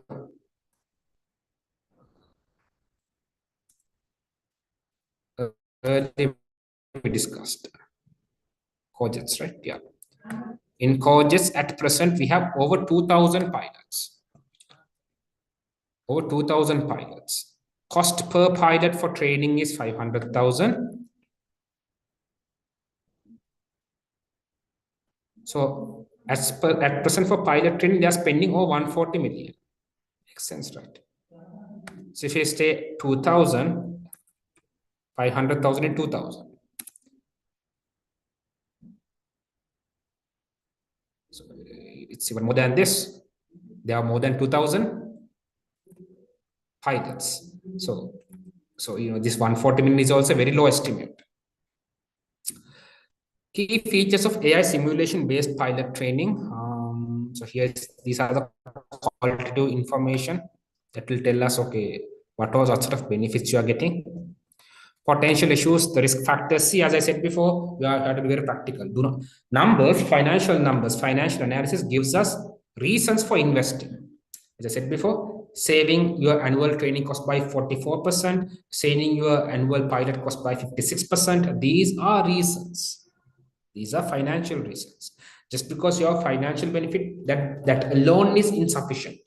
You always have to see, are these potential issues addressable? If there are issues which you cannot address and which are significant, then we might you should think twice on investing or not. So these issues they are provided are not serious issues, manageable issues based on what I read. Current successful application. 100 countries has invested the equivalent of over 2.5 billion in AI pilot training systems for its military pilots, non-commercial. Feedback has been highly positive in terms of the quality of training and cost reduction. See, this is also telling us this AI training, AI simulation is successful, realistic. Summary, this is an opportunity to reduce a significant cost to the business. As shown, significant cost to the business. It is also an opportunity to gain significant competitive advantage, being the first commercial line to introduce such cutting-edge technology. So you can also, so if you look at the number of the analysis you can do. Let me do a comprehensive analysis, which is not fully expected in exams. So let me just open an Excel.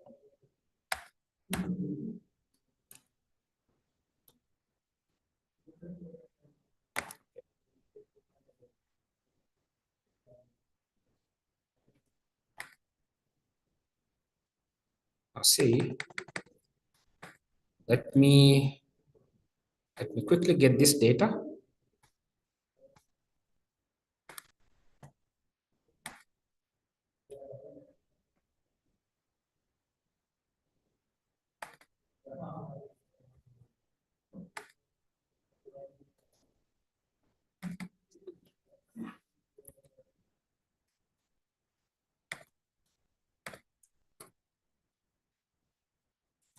No AI with AI. Okay.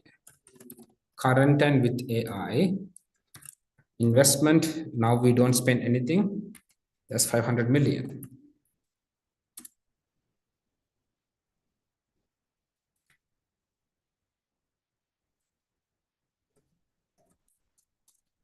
Trying to train pilots. Hours. So months.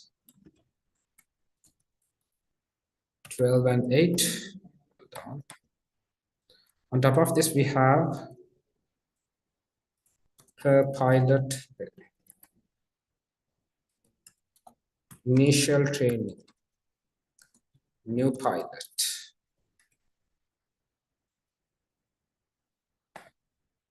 Per new pilot initial training cost is 500,000, 280,000 here. And cost per pilot, annual update for all pilots. Per pilot.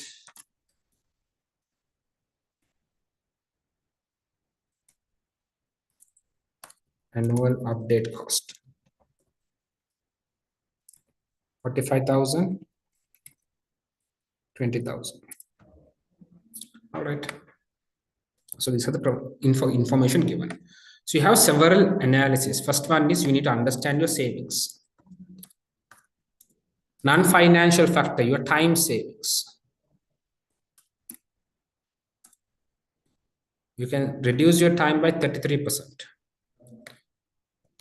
You can, your initial training per new pilot, okay, new pilot.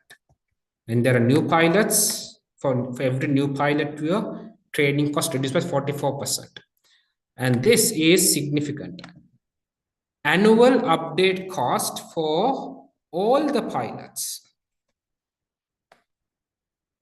Annual update cost for all the pilots is currently 45,000. With AI, it becomes 20,000, 56% savings. And number of pilots, okay, this is the savings, the benefits. And I told you, we are, our company is a profit-oriented company. And any decision we make should be satisfying the SFA requirements, suitability, feasibility, and acceptability. Let's forget about, okay. One of the major, one of this consideration is we should make profit. Is converting to AI profitable or not? So our investment is how much? 500 million. What is our annual savings? Time saving, we cannot put a number here, but that is also there. Insufficient data, insufficient information to compute. Okay. Initial training per new pilot. We do not know how many new pilots are taken every year. We do not know that. Insufficient information. But we can look at per pilot annual update cost. This is for all the pilots. Okay. All pilots annual saving. We can do this. How? Number of pilots we discussed, there were over 2,000. So minimum 2,000. Here. Cojets, more than 2,000 pilots. So let's assume pilots is 2,000. What is your annual savings? Earlier, now we are spending 45,000. With AI, we can spend only 20,000. There's a 25,000 saving. So annual saving is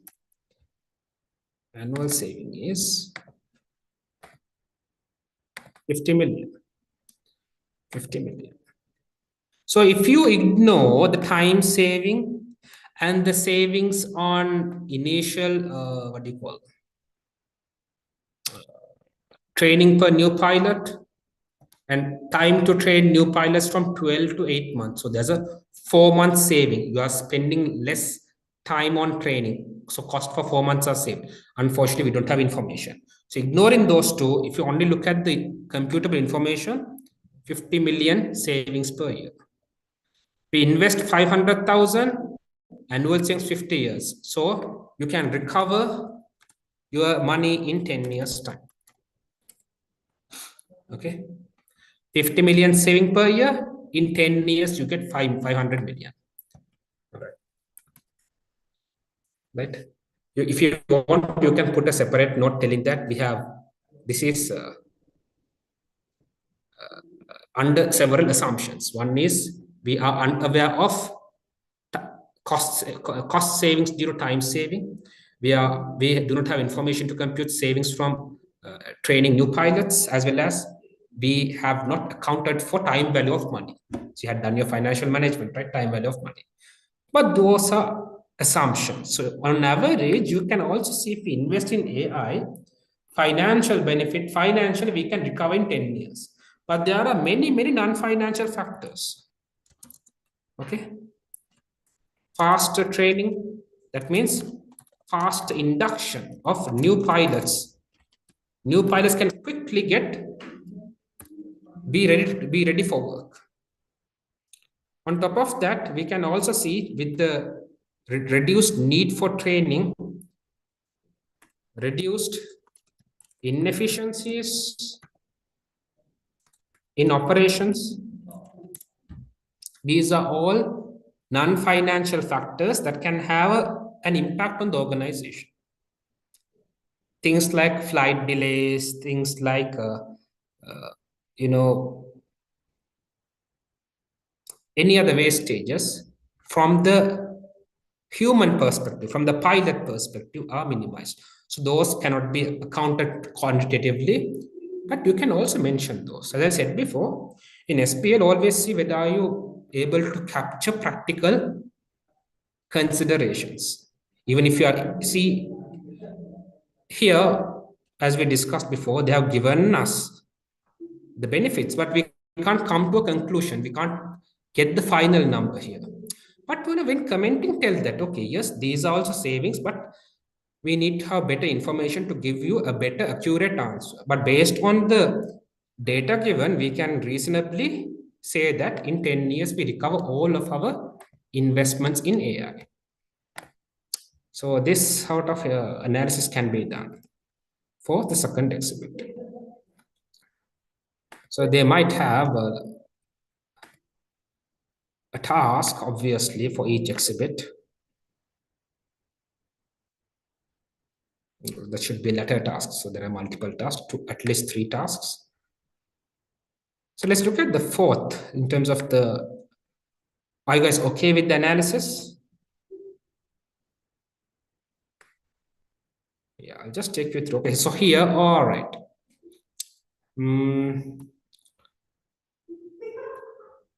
Exhibit 4, Cojets performance report.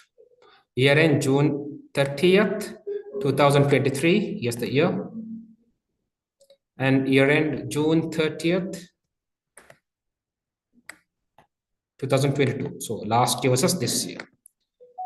They have given you changes in revenue, cost, fuel costs, profit before tax, summary, KPIs. So, when it comes to things like revenue changes, cost changes, profit before tax, you can directly take the percentage change, just like here. We looked at the percentage change. So revenue has increased, but you can see the the profit before tax has declined. Profit before tax has declined. So when you look at the difference in cost growth and fuel growth. So let me just do this for you. Right. All right. I was able to copy it down. So if we take this info here, so see, any information, any analysis you are done should be meaningful. So if you take the percentage change, this is the last year, this is the 2022 is the last year. This is this year. Percentage change is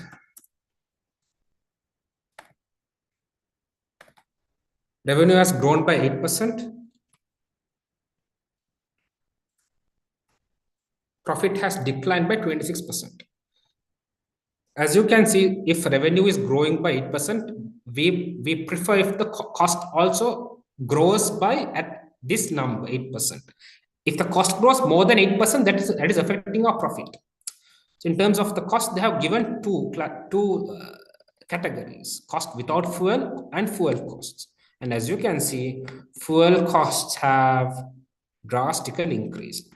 And also in the case study, we also saw that they are specifically stated jet fuel prices has been highly volatile in the last 5 years.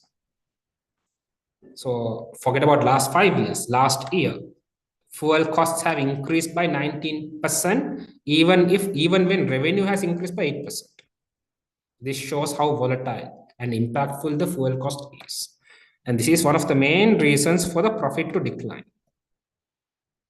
Okay, so this provides us data or evidence for our analysis. So as I said before, remember I told earlier, for your task, exhibits will provide you the necessary information, but you understand the picture through the pre-scene. So most of the exhibits are providing supportive evidence for your pre-scene. So here, okay, seats flown, number of passengers has increased. Yes, they have also shown us that more and more passengers have been moving. So we looked at the market share. See, low-cost airlines market share has increased in the industry. So we, as the second largest low-cost airline in the continent, had also experienced an increase in passengers. And always when analyzing data, always take this, the change, the growth. Okay, the percentage growth gives you a clear understanding what is the change actually. So that is more helpful when analyzing. Number of routes operated, they have more air routes. Revenue per passenger has slightly declined, but it's fine. Total cost per passenger. And KPIs, available seats, they set up several KPIs. We discussed what KPIs are. Okay, key performance indicators, achieving them will basically be an indication of us achieving our critical success factors. So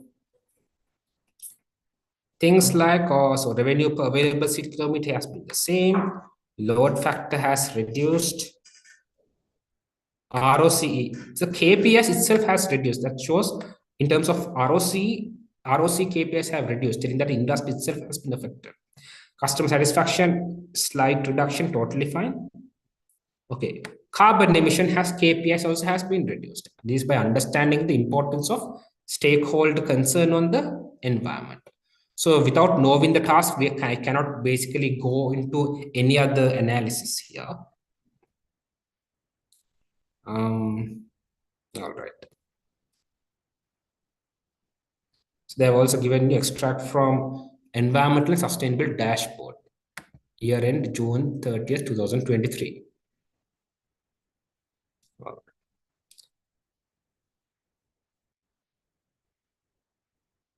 What have they done for each of these concerns in terms of climate response? What are their primary priorities? We want to reduce our carbon emission, reduce and eliminate waste.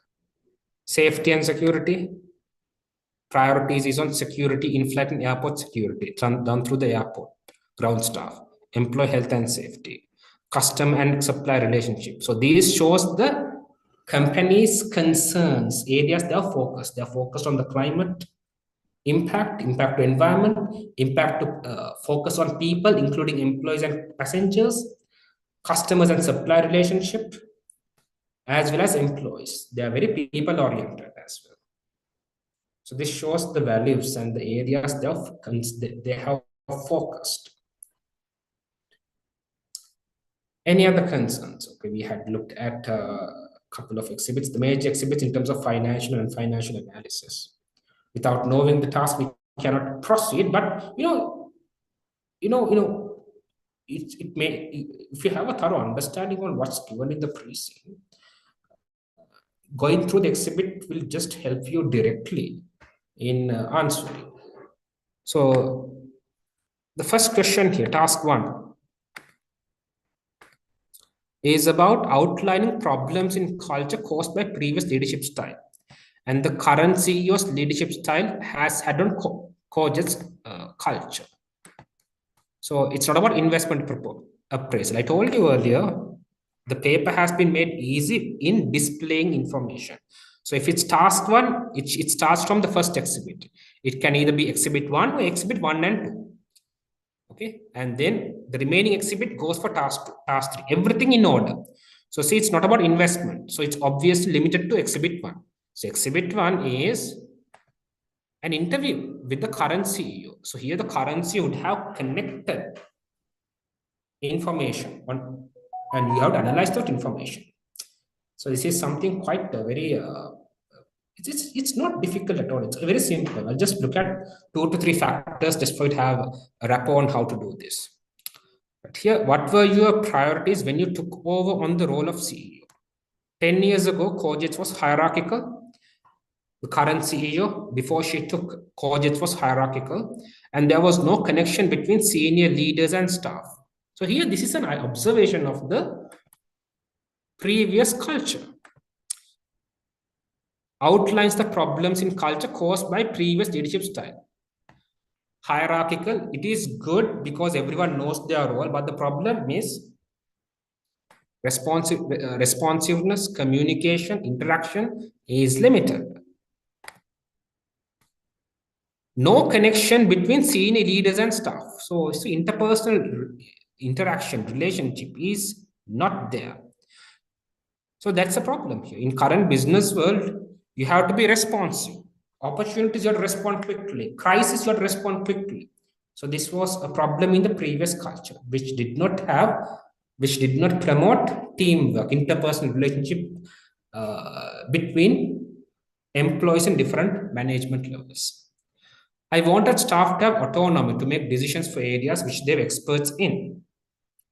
That means before she came, the staff did not have autonomy in decision making. Every decision was handled by the senior management. And unfortunately, senior management and the subordinates were not that close. So you can obviously observe with these characteristics, the decision making would have been very inefficient and slow. I wanted staff to have autonomy to make decisions for areas which they were experts in, particularly in customer relationship management.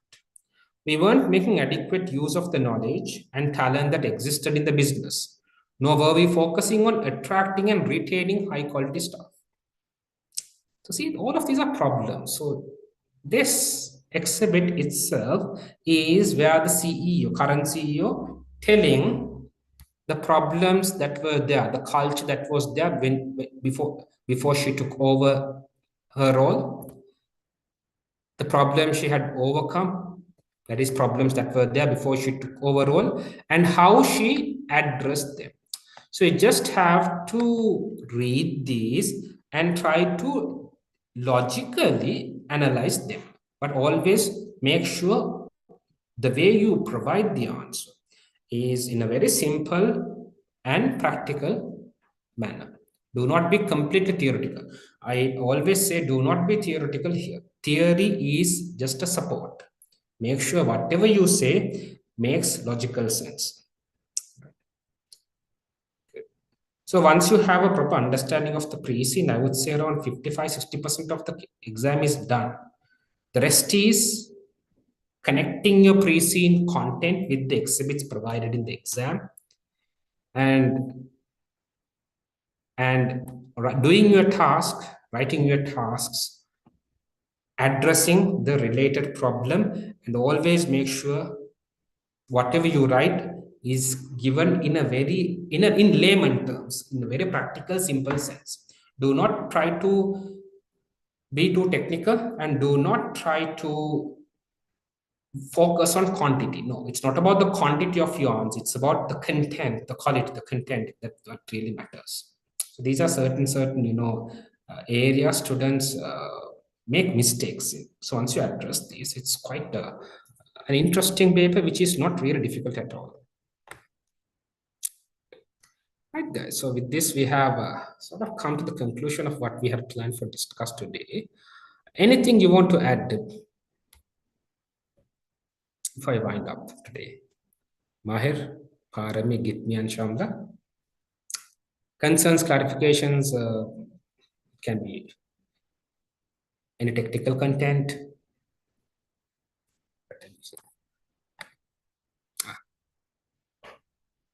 How about the others?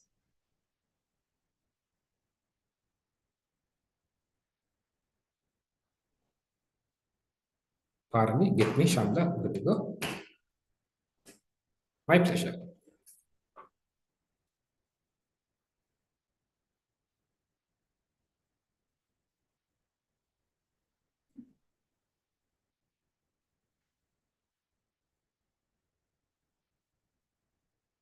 All right, guys. Then right, since we are done with the discussion for today, let's wind up. So we had gone through two cases, two pre-scenes. Last week we worked on NC Tech, which was the December paper. Today we looked at the September paper, which is Cojets. And I'll update you in the WhatsApp group on what we are doing next week.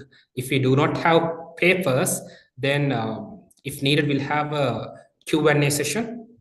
And our last session will be at the end of this month once your pre-scene is released. So once the in case we do not have a session next week, we do not have any other pre-scenes. As I said before, the mock papers released for the last 3 sessions, it's the same paper. In the last week before we meet up, I want you to analyze the pre-scene in any method. So I showed you my preparation, what I recommend my students, but make sure you do something like this so that you have, a picture, a mind map of what we are doing. And I will also show what I had planned. So there you can compare your preparations with my preparations. And then you can clarify any sort of doubts you had come across. Or if you disagree with what my analysis is, we can start having that discussion. Or if there are concerns you had which I had not pointed out, that's where you and I can clarify any disagreements. So once the pre-scene is released, so it will be released by it is released 2 weeks before the exam. So take exactly 14 days before your exam date. That's when you'll get your paper, pre-scene. So have the analysis done properly, and so that we can have our final session to be very fruitful. Okay. All right, let's wind up our session here today, guys. Good night, and I'll see you in the next session.